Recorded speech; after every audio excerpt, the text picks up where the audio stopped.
Olá, amados irmãos, graça e paz da parte do nosso Senhor Jesus Cristo. Mais uma vez nós estamos aqui para compartilhar da palavra do Senhor. Hoje nós queremos falar de um dos atributos de Deus, que é o atributo de Pai, né? Deus como o nosso Pai. Trago como título para a mensagem: Pertencendo à família de Deus. Como disse, vamos dar continuidade a essa série de mensagens falando sobre o nosso Deus, sobre o seu caráter, sobre os seus atributos. E hoje nós vamos explorar realmente essa figura de Deus como Pai, o nosso Pai. Deus não é Pai apenas do nosso Senhor Jesus, mas também Ele é Pai de todo cristão. Aquele que deposita sua fé em Cristo, aquele que deposita sua esperança nele. Eu creio que Pai é o melhor nome que nós podemos dar como cristãos para Deus. Pai é o nome de Deus para nós, aqueles que creem no Senhor.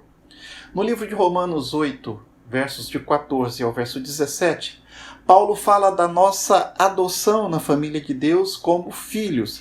Ele diz assim: pois todos os que são guiados pelo Espírito de Deus são filhos de Deus. Nós. O Espírito de adoção, baseado no qual clamamos Abba, Pai. O próprio Espírito testifica com o nosso Espírito de que somos filhos de Deus e somos também herdeiros de Deus e co-herdeiros com Cristo Jesus. Os destaques são meus. Abba é um termo aramaico e que significa papai ou paizinho. É um termo extremamente pessoal, que reflete a confiança, que reflete dependência, que reflete intimidade, reflete amor. Antes éramos pecadores, vivendo com medo. Agora somos filhos sob os cuidados do nosso Pai Celestial. Antes éramos estrangeiros, agora somos amigos íntimos do Senhor. Fomos adotados por Deus. Isso significa que podemos entrar em sua presença majestosa e dizer: papai, que coisa maravilhosa é poder ser chamado filho de Deus. Sabe, é papel do Espírito Santo dar-nos um profundo senso de intimidade com o Pai. Ele realmente nos impele a ir à presença de Deus para termos uma comunhão mais íntima com o Senhor. Não uma comunhão com medo, mas uma comunhão com senso de liberdade, com senso de confiança, com senso de responsabilidade. E isso torna fácil compartilhar com Deus, o nosso Pai, as nossas preocupações mais profundas, abrir completamente o nosso coração. Nós podemos chegar ao nosso Pai Celestial e dizer: papai, estou precisando conversar com o Senhor sobre... E aí colocar os nossos assuntos, colocar as nossas alegrias, as nossas tristezas, colocar as nossas preocupações. Nós podemos falar abertamente com o Pai. O autor de Hebreus, ele fala sobre a nossa intimidade com Deus da seguinte maneira. Ele registra em Hebreus 2, versos 11 e 12, ele diz: pois tanto que santifica Jesus, como os que são santificados, os crentes, né? Todos vêm de um só. Por isso é que ele não se envergonha de lhe chamar irmãos, dizendo: a meus irmãos declararei o teu nome, cantar-te-ei louvores no meio da congregação. Jesus, ele nos chama de irmãos e de irmãs. E interessante porque ele vê a si mesmo, não é? Conosco, reunidos ali como de braços dados, cantando louvores e adorando ao Deus, o nosso Pai. No Evangelho de Lucas, há uma história contada por Jesus, geralmente chamada de parábola do filho pródigo. Lucas 15, versos de 11 até 32. Eu creio que esse título é um pouco equivocado, porque o foco da parábola ele está no pai amoroso e não no filho pecador. A parábola ela ilustra a paternidade de Deus de uma forma prática. Ela nos ajuda a ver como Deus realmente é. A parábola é sobre um homem com 2 filhos. E embora o pai ainda estivesse vivo, o filho mais novo exigiu sua parte da herança da propriedade rural ou da fazenda de seu pai. Isso equivaleria a 1/3 de tudo, porque ele era o filho mais novo, pois a lei determinava que o filho mais velho tem direito ou tinha direito a 2/3 de toda a herança. Esse pedido, obviamente, foi uma demonstração de grande falta de respeito. Na verdade, conforme os costumes do Oriente Médio, isso equivaleria a desejar a morte do pai. E é interessante porque o texto diz que o pai atendeu ao pedido do filho mais moço. A maioria dos ouvintes de Jesus, em especial os fariseus, eles veriam isso como um ato vergonhoso do pai. Pelos padrões daquela cultura, isso seria uma resposta patética, uma resposta fraca. Na verdade, o pai deveria dar um bofetão na face do filho, isso em público. Expulsar o filho de casa e fazer um enterro simbólico daquele filho. A partir daquele dia, aquele filho estaria morto. Então, para os judeus, a questão era: aquele pai não tinha coragem? Aquele pai não tinha honra? Por que ele atendia a um pedido tão rebelde assim? Por que não usar da sua autoridade como líder de casa e desonrar o filho? Ao aceitar o pedido do jovem, o pai seria objeto de vergonha maior do que seu filho. Porque ao desistir dos seus bens, o pai estava entregando a honra da família, entregando o nome da família, o legado da família. O pai estava dando licença para o jovem passar por cima de tudo isso. As ações do pai, na verdade, demonstravam que ele realmente era um pai amoroso. Não um tirano, mas um pai amoroso. Ele estava disposto a passar pelas humilhações ao invés de desonrar o seu filho. Ele voluntariamente sofreria e sofreu a vergonha do filho. Isso é especialmente notável quando nós nos lembramos do fato de que Jesus ele estava fornecendo uma ilustração do próprio amor pelos pecadores. Precisamos entender que a reação do pai do filho pródigo mostra o amor de Deus por seus filhos ou pela humanidade rebelde. Embora ele seja absolutamente soberano, embora ele tenha o poder e tenha a prerrogativa de destruir cada pecador em um instante, o Senhor, no entanto, ele oferece a todos porções generosas da sua misericórdia, do seu amor, da sua boa vontade, da sua paciência. O texto diz no verso 13: passado não muitos dias, o filho mais novo, ajuntando tudo o que era seu, partiu para uma terra distante e lá dissipou todos os seus bens, vivendo dissolutamente. Passado não muitos dias. Isso informa-nos que o jovem fez a liquidação da sua herança. A expressão ajuntando tudo o que era seu significa que aquele garoto, ele liquidou tudo o que podia. Ele transformou a sua herança em dinheiro vivo. E agora ele finalmente, ele tinha os meios. E ele mal podia esperar para sair de casa. O filho pródigo transformou a sua herança em dinheiro e não olhou para trás. Ele tinha exatamente o que queria: liberdade. e ninguém para lhe cobrar nada, ninguém para prestar contas. Isso ilustra perfeitamente a tolice do pecador. Porque o pecador ele quer se afastar de Deus. E ele está muito mais preocupado em se afastar de Deus do que o que pode lhe acontecer no futuro. O que essa decisão vai lhe acarretar. Sabe, ele não quer prestar contas a Deus.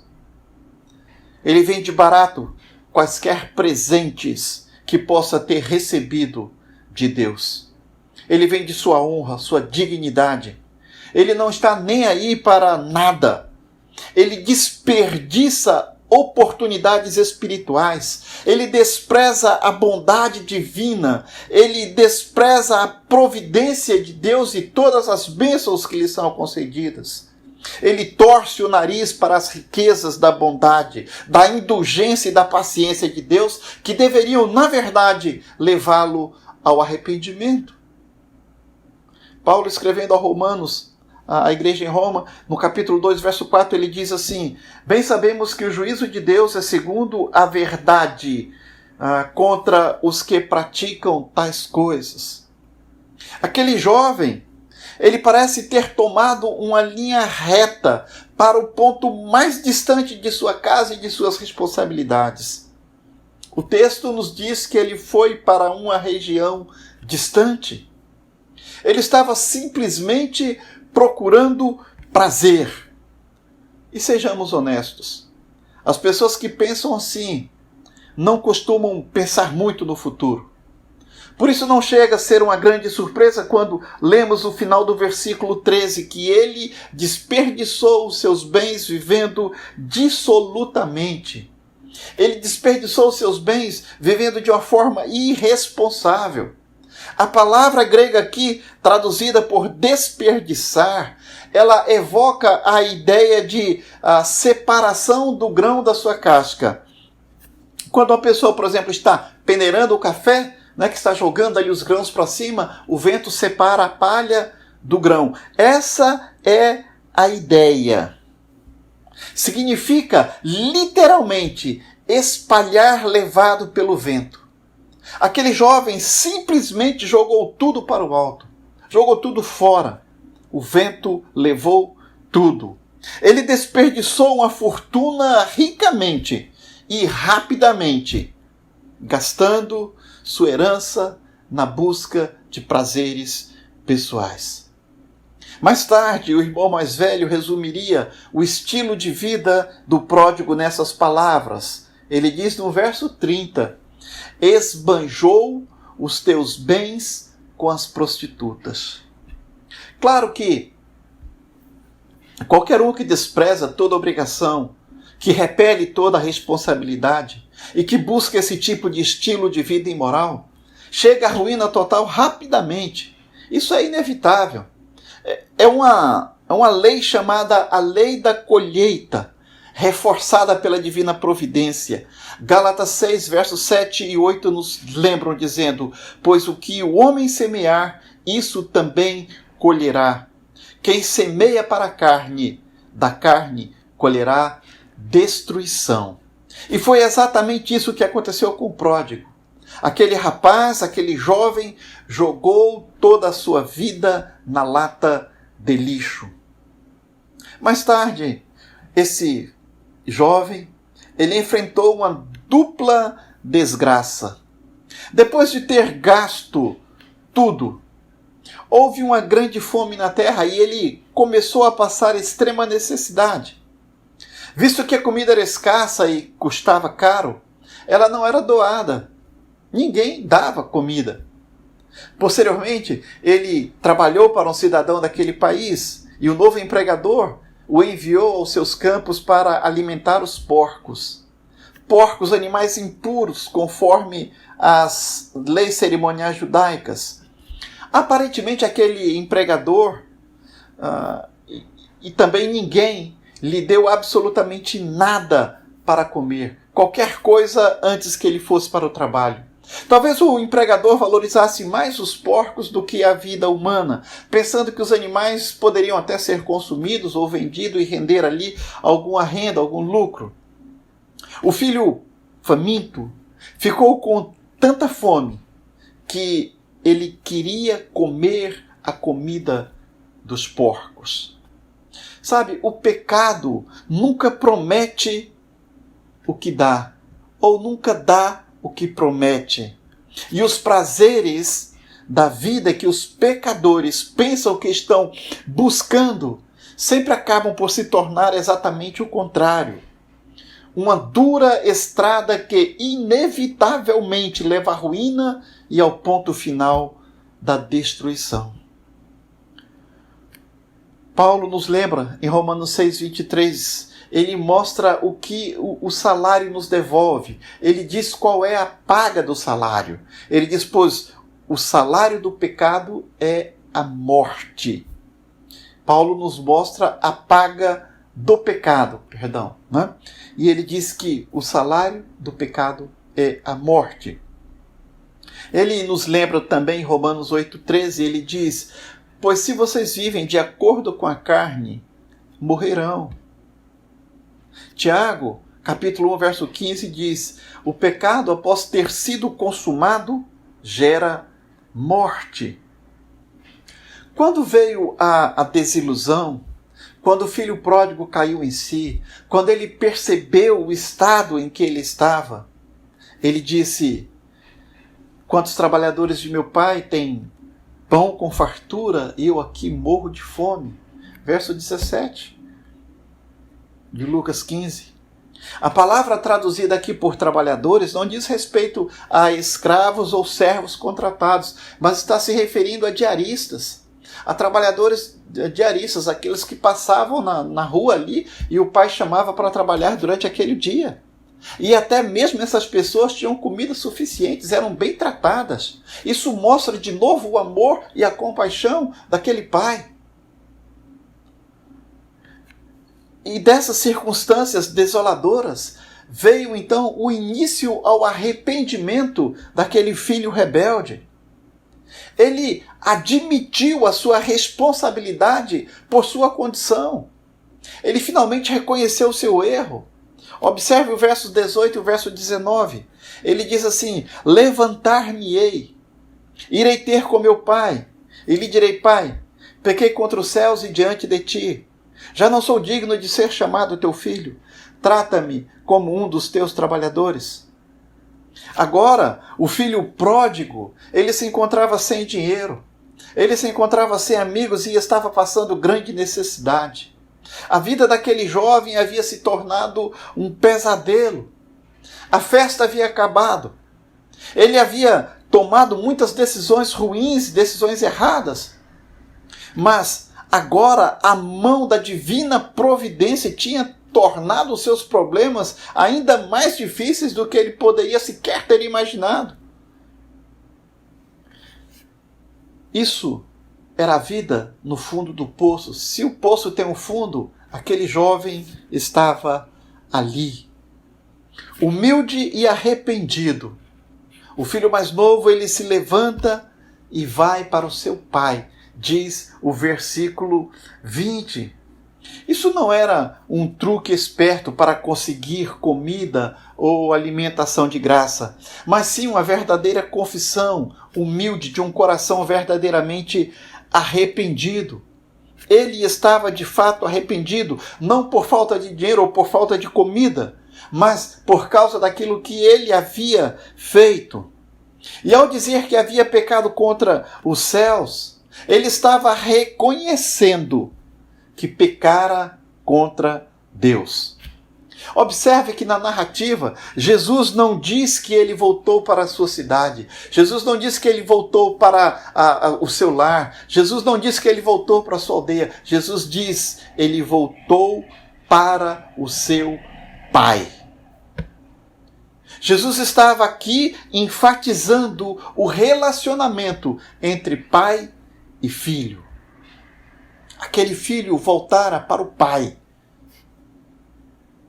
Enquanto o filho mais novo ainda estava distante, O versos 20 e 21 mostra esta figura maravilhosa, linda do pai. O filho estava distante e o texto diz assim: seu pai o avistou e, compadecido dele, correndo, o abraçou e o beijou. E o filho disse: pai, pequei contra os céus e diante de ti, não sou digno de ser chamado teu filho. Mas antes que ele pudesse dizer: trata-me como um dos teus trabalhadores, o pai o chamou para uma celebração. Sabe, é assim que o nosso Pai Celestial é. O pai estava tão ansioso para que o filho voltasse. Ele está ansioso para que possamos voltar, ir até ele. E ele nos abraça com amor. E o texto deixa claro que ele faz isso repetidamente. Ele abraça e beija o filho repetidamente. E antes que o filho possa terminar as suas palavras de confissão, o pai o beija e o beija e o beija. Sabe, amados, o pai, ele diz aos seus servos, versos 22 e 24, trazei depressa a melhor roupa e veste-o, ponde-lhe um anel nos dedos e sandálias nos pés, trazei também e matai o novilho cevado.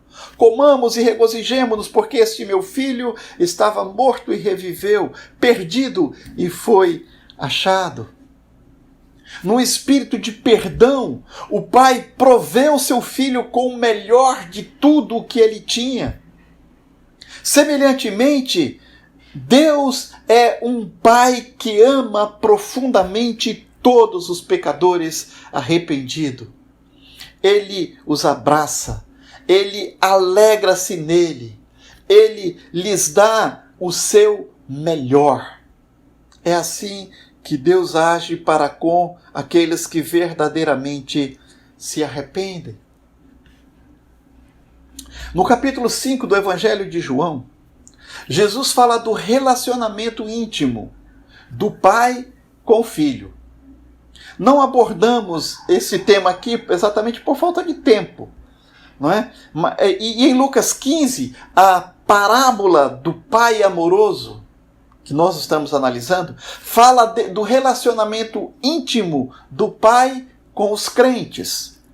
As mesmas lições que Cristo ensinou sobre o pai em João 5, elas estão ilustradas nessa parábola. A questão então é esta: o amor do Deus Pai por nós não é menor que o amor de Deus por seu Filho, Jesus. Vejamos como isso é verdade. O Pai é um com seus filhos. Na parábola, o filho mais novo estava preparado para dizer: pai, eu não sou digno de ser chamado teu filho. Mas quando ele chegou, o pai ordenou uma festa. E o pai diz: porque este meu filho. O pai, da mesma forma que declarou Jesus, ele declara o pecador arrependido. Ele o declara como seu. Este meu filho estava perdido. O pai declara seu o pecador que se arrepende e vem a ele em busca de perdão. Cristo enfatizou nossa unidade com o Pai quando disse: na casa de meu Pai há muitas moradas. Se assim não fora, não vou-lo teria dito. Pois vou procurar-vos lugar. João 14, verso 2. Note que há apenas uma casa com muitos cômodos. É a casa do Pai. Sabe, no céu não é uma porção de quarteirões e ruas com muitas casas e com muitas mansões ali. Sabe, a nossa residência não vai ser encontrado na segunda quadra virando à direita, na terceira casa, não.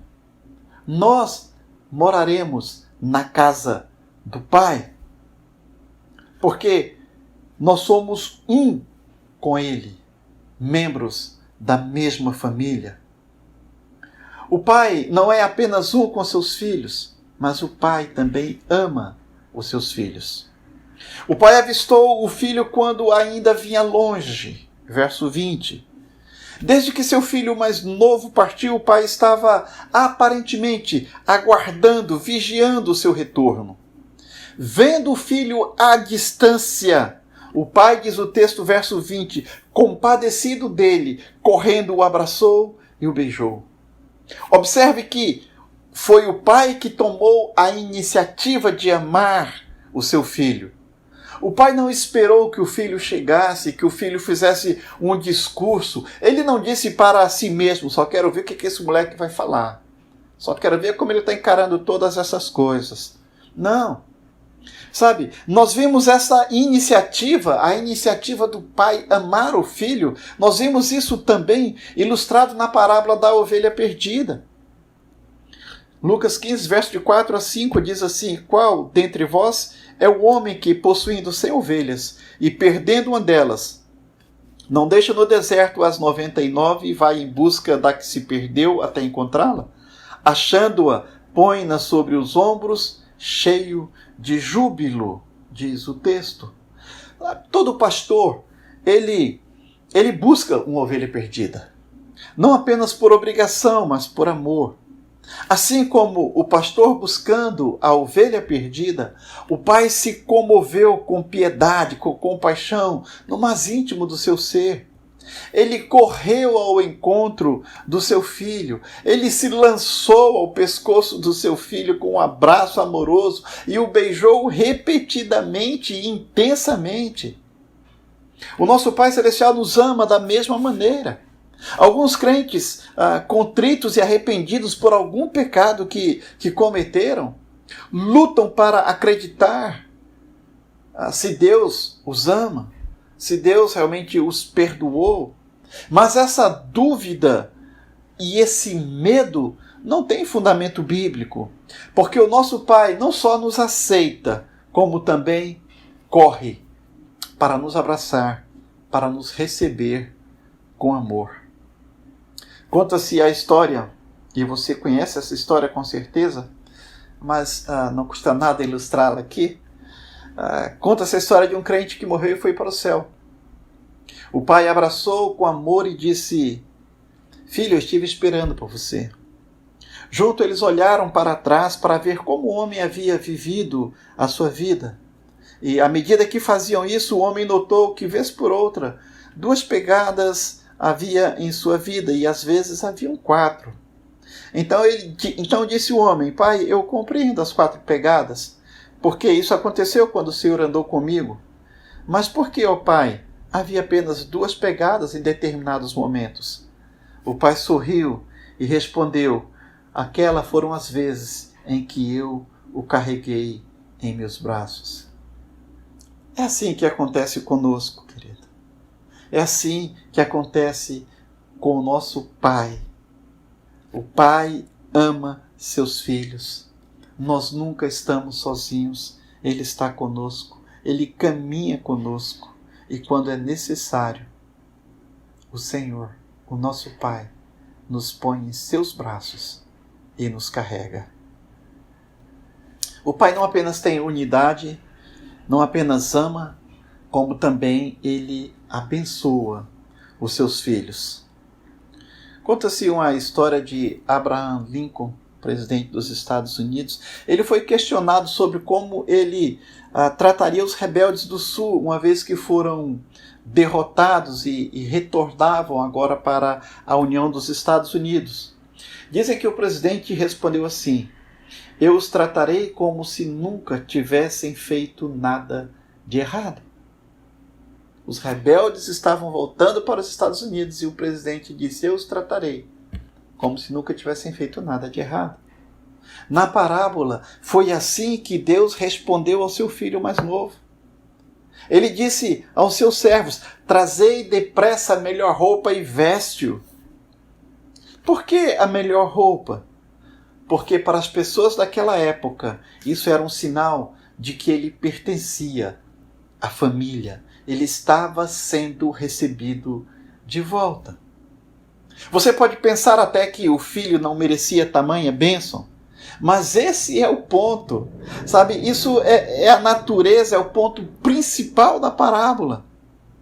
Porque se Deus desse a nós o que merecemos, ou o que merecêssemos, seríamos consumidos. E essa é a maravilha do amor de Deus, não é mesmo? Apesar do que temos feito, Ele nos trata como filhos e filhas, que são sempre perdoados, que são sempre amados, como se nunca tivéssemos feito nada de errado. Embora o pecado traga consequências em nossas vidas, mas o Senhor nos perdoa e nos ama. O Pai não apenas tem unidade, ama, abençoa seus filhos, Ele também nos dá autoridade. O Pai ordenou que colocasse um anel na mão do filho. Ora, um anel era um anel de sinete que simbolizava a autoridade familiar. Quando qualquer coisa era feita oficialmente por uma família, isso era selado com um anel de sinete.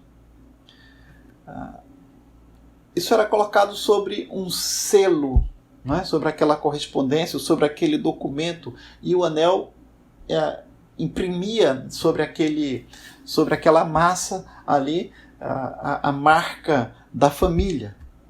Se você tivesse um anel desse, você poderia legalmente falar em nome de sua família. Nosso Pai Celeste deu-nos autoridade como seus filhos. Cristo deixou isso claro quando disse a seus discípulos: vós sereis minhas testemunhas. Atos 1, verso 8. Paulo colocou isso dessa maneira, 2 Coríntios 5, 20. Somos embaixadores em nome de Cristo, como se Deus exortasse por nosso intermédio, disse o apóstolo. Nós temos autoridade para agir em nome de Deus e para falar sobre Ele aos outros. Um dia nós teremos autoridade para julgar até mesmo o mundo e os anjos. 1 Coríntios 6, versos 2 e 3. O Pai tem unidade, Ele ama, Ele abençoa, Ele dá autoridade e Ele também honra os seus filhos. O pai ordenou que os servos colocassem sandálias nos pés do filho. Os escravos andavam descalços, mas os homens livres não. E ele queria que seu filho fosse considerado com respeito. O pai também pediu que se fizesse uma celebração, que se fizesse uma festa. Isso incluía música e dança. Ele queria que todos se juntassem para honrar o filho que, em certo sentido, estava morto, mas agora reviveu. Sabe, o pai, ele nunca considerou que aquele filho havia morrido, mas ele sempre esperou amorosa e pacientemente o retorno do filho. Eu estou concluindo. O nosso Pai Celeste quer que desfrutemos de uma comunhão íntima com Ele. Embora possamos ocasionalmente quebrar essa comunhão e às vezes até nos afastar da presença realmente do Pai. Ele está sempre pronto para nos receber apesar de nós. Ele está sempre pronto para nos receber de volta e nos dar muito mais do que poderíamos desejar ou merecer. Você se lembra? O filho pródigo estava desejando apenas ser recebido como um trabalhador, mas ele foi recebido como filho, filho que ele de fato era. O Pai sempre nos dá o melhor. Não é de se admirar que o apóstolo João tenha dito lá em 1 de João, capítulo 3, verso 1, dizendo assim: vede que grande amor nos tem concedido o Pai, ao ponto de sermos chamados filhos de Deus. Quem é Deus? Ele é o nosso Pai. Um Pai amoroso, que nos une com Ele, que nos ama, que nos abençoa, que nos dá autoridade, nos honra, outorgando-nos o direito de representá-lo, de falar em seu nome. Ah, queridos, você é filho de Deus. Tome posse de quem você é. Assuma a sua identidade de cristão. Você é filho do Pai Celestial. E façamos tudo o que Deus nos pede. Sejamos, pois, filhos obedientes para a glória do Senhor. Deus nos abençoe.